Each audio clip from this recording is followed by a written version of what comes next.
boa tarde a todos.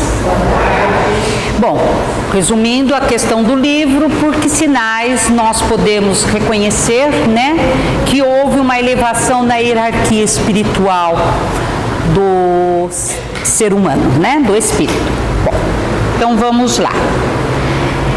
É muito simples, é fácil essa resposta. Difícil a gente alcançar, mas ela é fácil.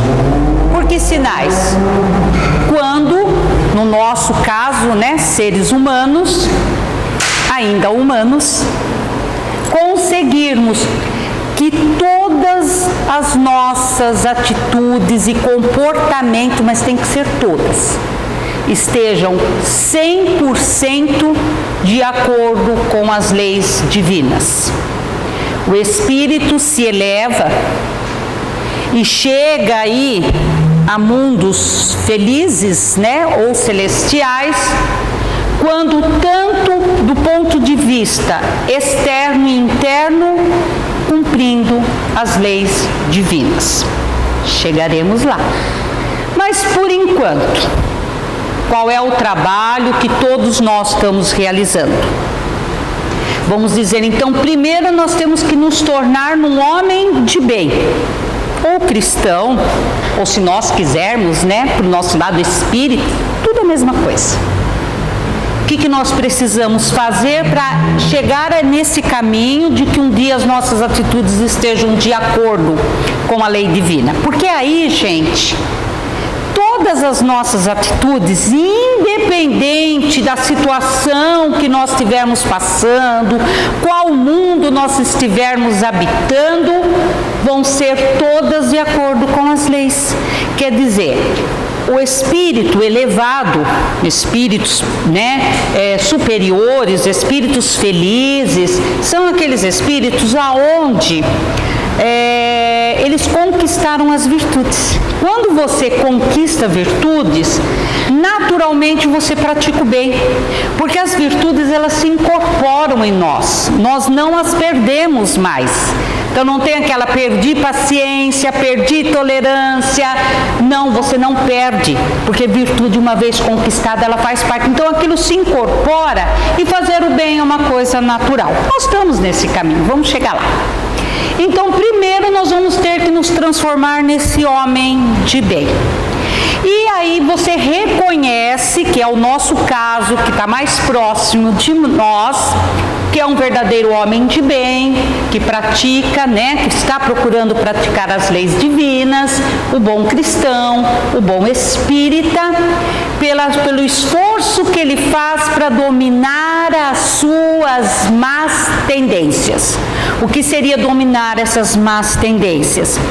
Eliminar as nossas falhas morais e transformá-las em virtude adquirida, vai fazendo parte e cada vez mais nós vamos agindo de acordo com as leis divinas. E lógico que nós precisamos de ajuda. E o professor máximo que esteve na Terra, mestre dos mestres, que deixou um manual para que a gente possa fazer essa transformação, essa reeducação emocional centrada no alto amor, onde todas as nossas atitudes vão estar de acordo com as leis divinas, Jesus. Ele é o professor máximo que nós tivemos. E ele não perdia oportunidade nenhuma, gente, de deixar para nós, os seus irmãos mais novos, que estamos nesse caminho, né, de conseguir a nossa evolução, lições que pudessem nos ajudar nas nossas condutas. E uma dessas lições deixada por Jesus se encontra nesse capítulo que a Fátima nos colocou, do Evangelho segundo o Espiritismo, capítulo 8, o item verdadeira pureza, mãos não lavadas. O ensinamento de Jesus foi tirado, né, nesse capítulo do Evangelho de Mateus, capítulo 15, versículos 1 a 9. Aonde nessa citação, Mateus narra que assim que Jesus chegou em Genezaré, ele foi reconhecido pelo povo. E formou-se, né, em volta dele uma pequena multidão que vinha em busca de curas e milagres. Muitos, por isso, tocaram ali o corpo, as vestes de Jesus, e muitos foram curados. Mas Jesus já sabia disso, que a maioria buscava a solução imediata para a cura do corpo físico. Poucos ali estavam buscando a cura do espírito pelo conhecimento e entendimento das palavras. Alguma semelhança com o dia de hoje? Com os dias de hoje, gente? Será que nós não precisamos refletir nesse primeiro aspecto? Qual está sendo a nossa busca? A solução imediata ou realizar essa reeducação? Então, um ponto para a gente refletir. No meio dessa pequena multidão, tinha vindo de Jerusalém alguns escribas e fariseus, que se escandalizaram ao ver que alguns dos discípulos de Jesus não tinham lavado as mãos para se alimentar. Desse jeito, eles estavam indo contra uma tradição secular que proibia que você se alimentasse sem lavar cuidadosamente as mãos. E aí, gente, nós temos que fazer uma pequena pausa na narrativa de Mateus, porque a gente precisa esclarecer principalmente alguns comportamentos, né, da época de Jesus, para que realmente a gente possa absorver todo o ensinamento de Jesus, né? Então, o que acontecia?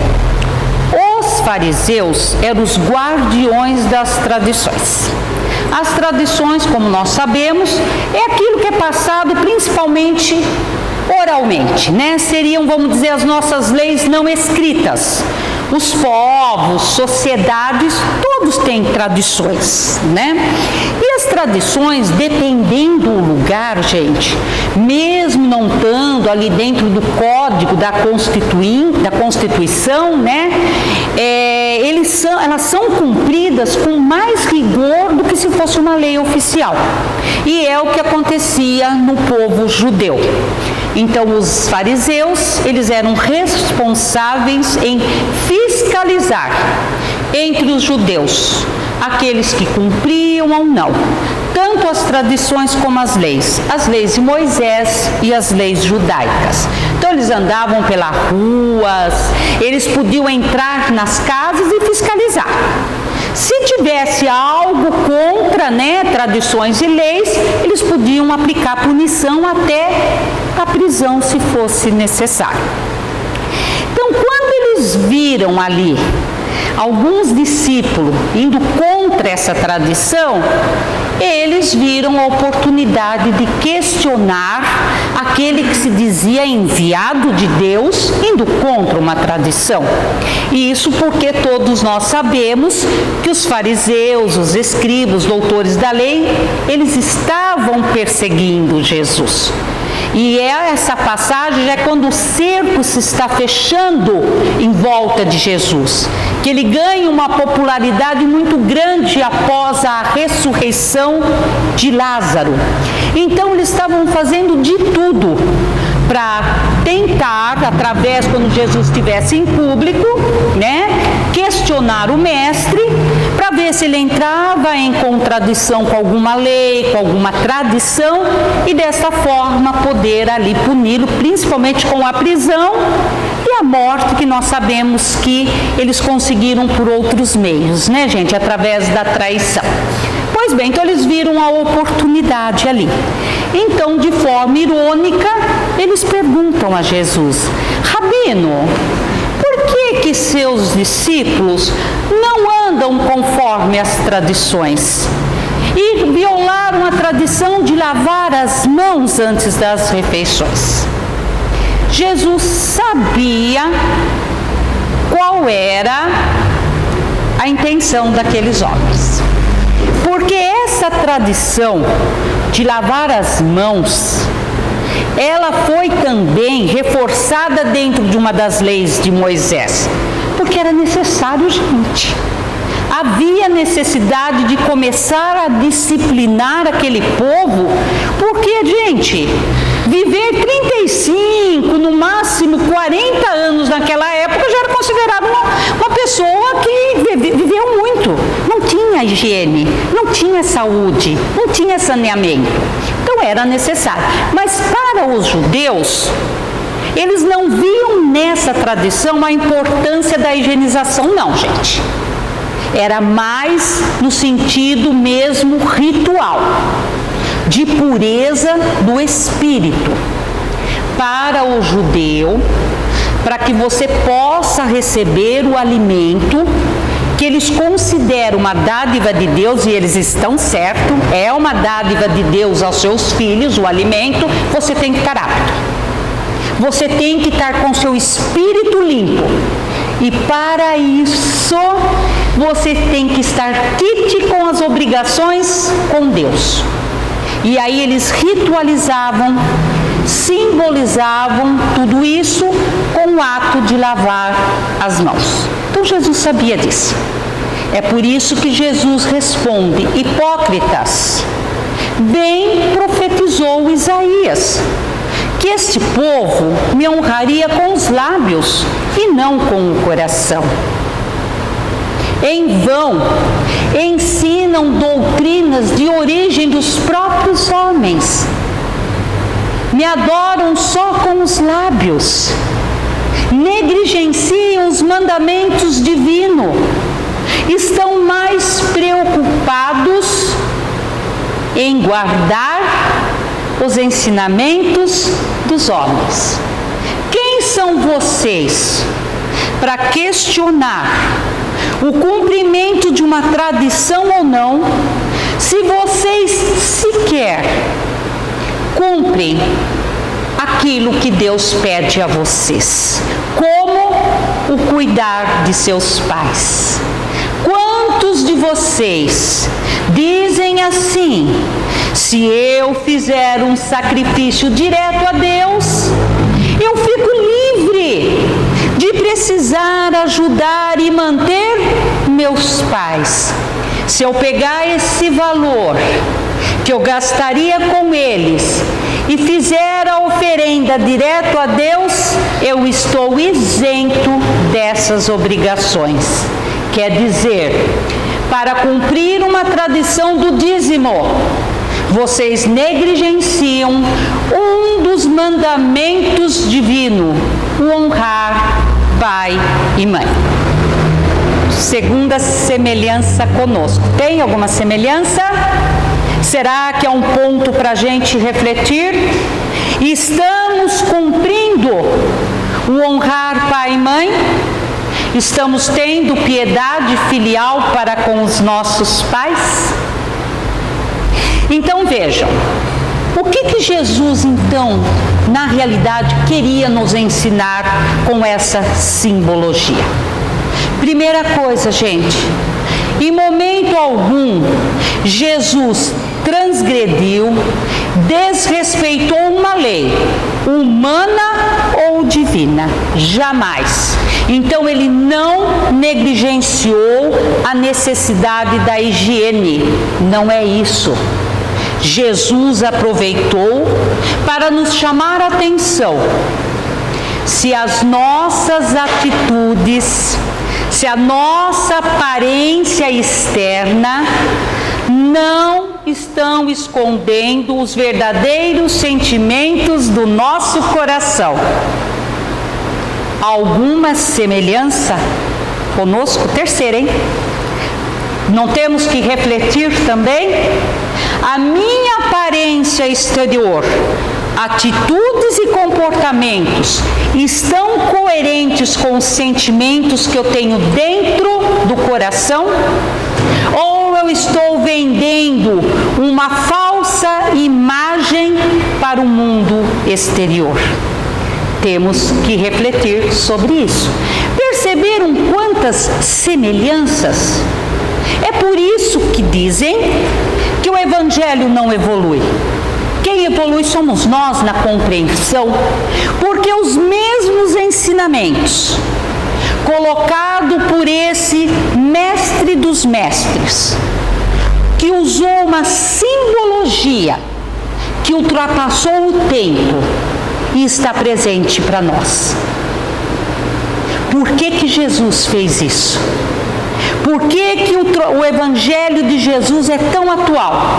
Porque só com essas reflexões que eu passei para vocês, perceberam que nós estamos lutando com os mesmos problemas, com as mesmas dificuldades e com os mesmos obstáculos hoje? Mais de 2000 anos. E esta passagem das mãos lavadas, mãos não lavadas, verdadeira pureza, está muito atual para nós, porque nós estamos lutando com essas dificuldades. Então Jesus, ele está nos mostrando que o verdadeiro cristão, ele cumpre com as leis divinas do ponto de vista exterior, mas também interior. E sabe, no caso desta passagem das mãos não lavadas, por que ela é tão atual? Porque nós não conseguimos lembrar o que a gente escutou há 2000 anos atrás, quando Jesus, nesta passagem, percebendo que o povo, nós, estávamos atentos ao questionamento dos fariseus. Aí ele aproveitou e deixou uma lição para nós, quando ele diz assim: não é o que entra pela boca do homem que o torna imundo, mas o que sai da boca do homem. Porque o que entrar pela boca, como diz, né, aquela linguagem mais daquela época, vão pelas entranhas do corpo, e o que não é útil é rejeitado por lugares obscuros. Mas o que sai da boca do homem vem do coração. E o homem pode se contaminar se esse coração estiver cheio de maldades. São exatamente dos sentimentos negativos, ruins do coração, que vão nascer, gente, furtos, homicídios, suicídios, vingança, maledicência, blasfêmia, adultério. E isso sim contamina o homem, o torna imundo. Não o ato de você não lavar as mãos antes das refeições. Então vejam, nós, na atual existência, esquecemos tudo que ouvimos, de um compromisso que nós fizemos na hora que ouvimos isso de Jesus, de limpar os nossos corações dos sentimentos negativos. E quando nós não limpamos, nós podemos sofrer a queda espiritual. Então esta passagem, como muitas outras, mas essa que nós estamos colocando hoje, está muito presente no nosso dia a dia, em vários momentos da nossa vida. Vamos pegar alguns exemplos. No trânsito, estamos vivendo, eu sei, um mundo competitivo, apressado, nervoso, acelerado, corrupção, violência, agressividade, e nos tornamos todos barrilzinho de pólvora, estamos prestes a explodir. Então, lá no trânsito, será que eu estou vendendo a imagem do bom motorista? Cinto de segurança, sei todas as leis de trânsito, vou seguir, respeito faixa de pedestre, respeito semáforo, limite de velocidade, mas tem um motorista imprudente, tem o lerdo na sua frente, aquele que dá uma freada brusca, uma manobra arriscada, uma ultrapassagem, principalmente o motorista barbeiro, né? As barbeiragens do trânsito, aquele que te dá aquela fechada. isso daí, para a gente sofrer a queda espiritual nesse momento, Haroldo diz que é facinho. Aí você sofre a queda espiritual. E vem à tona, gente, todo o sentimento é escondido aqui, tá? E nós podemos fazer vítimas. Sabe quem é a primeira vítima? A mãe do motorista imprudente. Vocês perceberam que a gente lembra dela rapidinho e manda lembranças, né? Só que a gente manda lembrança com o sentimento que está aqui. É melhor a gente nem dar exemplo do sentimento que está aqui. Aí o motorista imprudente também é educado e vai mandar lembrança para sua mãe. Pronto. 2 barrilzinhos de pólvoras que sofreram a queda espiritual. Pode sair uma agressão moral, uma agressão física, e nós sabemos tudo decorrente dessa queda espiritual. Tá você lá dirigindo e tem um lerdo na sua frente. E você de cinto, tu fala, mas não é possível. Está atrapalhando o trânsito. Não pode. Não deve ter carteira. Ah lá, ó. Ó a cabeça branca. Ó lá, é mulher. Aí alguém te lembra, fala assim, mas aquele dia lá você também não estava mais devagar? Não me compare a isso aí. O meu carro estava com defeito. Sabe qual é o defeito ali? Devia estar no tanque, devia estar no fogão. Ah, sabe qual é o defeito ali? É a pecinha entre o volante e o banco. Passa com tudo. Olha que louco. Ó, atravessou o semáforo. Olha lá a velocidade. É moleque. Deve estar bêbado. Deve estar no celular. E aí a espiritualidade sempre coloca anjos perto da gente, viu? O socorro vem, ele tenta te alertar. Olha, cuidado, a queda espiritual. Fica quieto que é melhor. Mas a gente não fica. Aí aquele anjo do teu lado fala assim, viu, mas você ultrapassou o semáforo, não faz muito tempo. Você viu o excesso de velocidade, você recebeu até uma multa. Não me compare. Aquele lugar onde eu atravessei o semáforo vermelho é perigoso.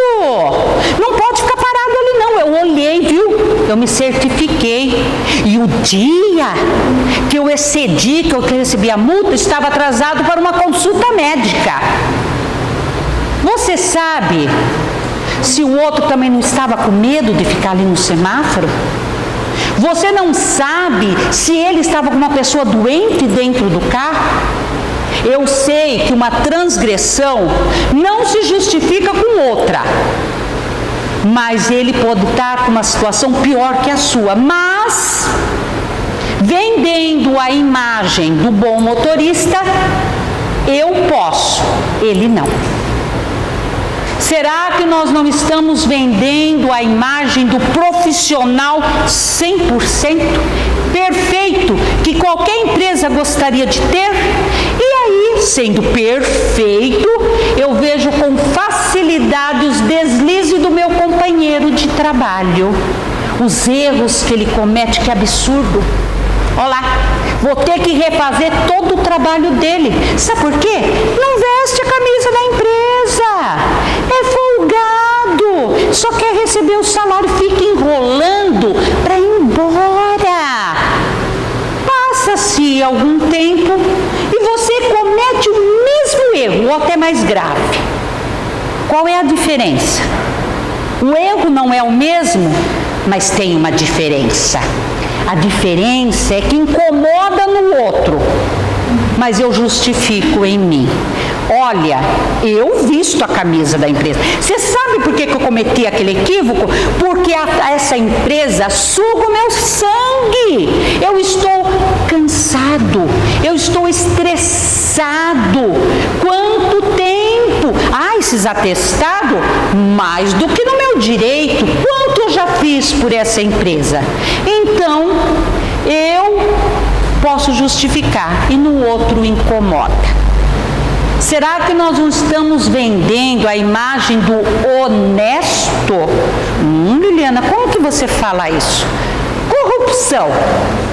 Corrupção é corrosiva, né, gente? Ela tira a chance de dignidade de vida da pessoa. Tem que ser combatida, tem. Temos que cobrar principalmente daqueles que têm o poder, como por aí os políticos, grandes empresários, uma atitude mais digna? Sim.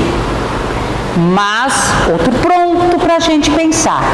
Realmente, todos os preceitos que eu acho que tenho que cobrar do outro, com razão, eu aplico na minha vida? Aquilo que eu estou cobrando de atitude correta do outro, eu estou agindo corretamente? A frase de Jesus não serve para mim? Quem são vocês para cobrar do outro, se vocês não estão fazendo? Eu tenho certeza que eu estou cumprindo todas as leis, não é só as leis divinas, também obedecendo às leis humanas. Exemplo, vamos pegar um hipermercado, uma potência. Você passa pelo caixa. Hoje a gente não recebe muito troco, porque não tem mais dinheiro, usa-se Pix, mas vamos supor que você recebe um troco a menos. Passou uma mercadoria a mais, um preço excessivo. Temos o direito de reclamar, não temos? Foi uma transgressão, ali precisamos. Ótimo. E se for ao contrário? Você recebeu um troco a mais, não foi cobrado uma mercadoria, cobrou-se o preço a menos. Temos a mesma atitude? A transgressão é a mesma. Então, gente, vamos supor que a gente iria ter a mesma atitude, tá? Ótimo, parabéns. Mas não é o nosso caso, tá? Mas tem dois grupos. Tem aquele que fala, opa, me dei bem. E tem o outro que fala assim, você viu a burocracia para gente mostrar, corrigir? Eles são hipermercado. Isso aqui não vai fazer falta para eles. Ó, e tem outra coisa, viu? Todas essas perdas, troco, mercadoria que não passa, às vezes aquilo que quebra, eles embutem tudo no preço de nós. Sabe quem vai pagar? Somos nós mesmos. A transgressão não é a mesma? Não importa, gente, se é um hipermercado ou é um mercadinho, do poder aquisitivo do outro ou não, houve uma transgressão. Então, ouvindo uma das palestras, eu achei uma das melhores definições para corrupção. Corrupção é o seguinte: quando o outro se favorece, eu não. Isso é corrupção. Porque se eu favorecer e tiver uma boa justificativa, deixa de ser corrupção. Será que eu não estou vendendo a imagem do pai perfeito, que educa o filho direitinho? Vamos refletir, será que nós não estamos cobrando a educação que devemos, mas comportamentos e valores dos nossos filhos que nós não temos e às vezes nem percebemos? Eu não quero que você fale alto, que você grite à mesa e você fala isso gritando para o teu filho. Olha, meu filho, não pode mentir, hein? A verdade é sempre importante, hein? Aí toca o interfone e você fala para o seu filho, ó, pergunta para o porteiro, tá? Se for fulano, fala que a mamãe não está. Meu filho, não brigue com o seu coleguinha, com o seu irmão, mas aí, gente, por causa de um seriado, por causa aí de um programa político, de uma novela, de um jogo, discute-se marido e mulher.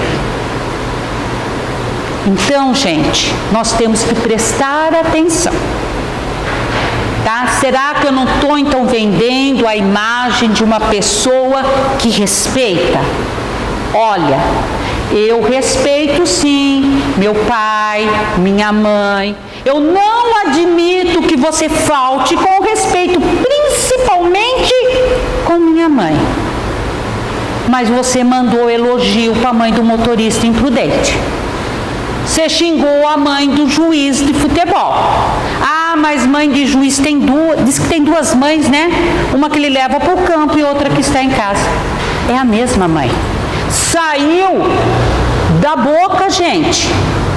Olha, o meu filho tem problemas, meu marido é malandro, minha esposa, mas é meu sangue. Ninguém fala mal deles, só eu posso.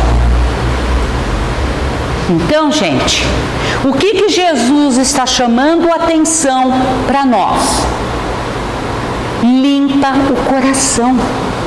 Não tem essa, é da boca para fora, gente.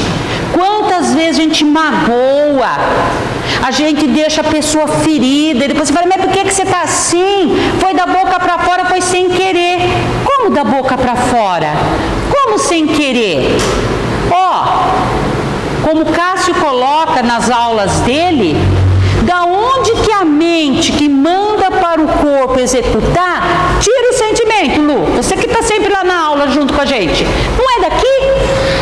É o coração que sente. O corpo só vai executar. Como foi da boca para fora? Consciente ou inconsciente, o sentimento estava aqui dentro.